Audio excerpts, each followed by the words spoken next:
So here we are. I've got the lovely morning spring sunshine in my eyes, and I've arrived at the Hyde Park site of the memorial monument and bird sanctuary created in honour of William Henry Hudson in spring 1925.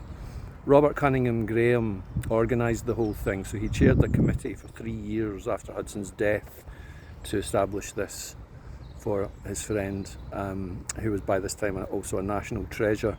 And they got the Prime Minister, no less, Conservative PM Stanley Baldwin, to come and do the honours on this spring morning. And so Cunningham Graham obviously greeted the crowd. The big crowd had gathered, and he welcomed them, and he told them a bit about Hudson's extraordinary life and how the two had known each other and had this shared dual heritage, and this sort of past that they'd had separately but overlapping in South America, and how this bonded them, as well as their love of literature, nature, but also a commitment to making the world a better place in their different ways.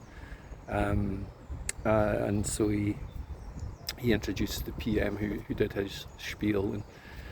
And 10 years later, Cunningham Graham, as his last act, he launched one final expedition. He was a great adventurer and explorer, obviously, and he launched one final expedition back across the Atlantic to once again be on the Pampas.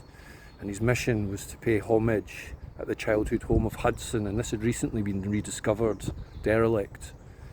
And Cunningham Graham went there and he sat in that humble little estancia, and he wrote a letter home about of all the pilgrimages he'd ever done, and he'd done a few. You know, he was often on the trail of saints and religious people and people trying to do heroic things in difficult places, and but nothing, he said, had ever moved him as much as that. And he died just a few days later in a Buenos Aires hotel.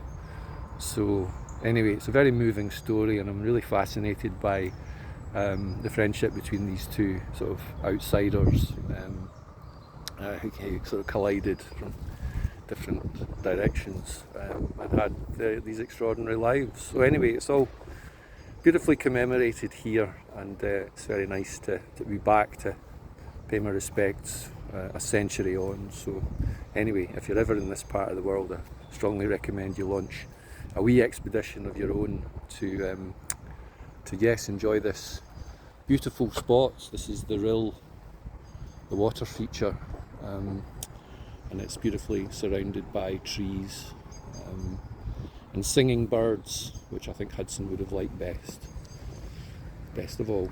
Anyway, I give you W.H. Hudson and Don Roberto Cunningham Graham.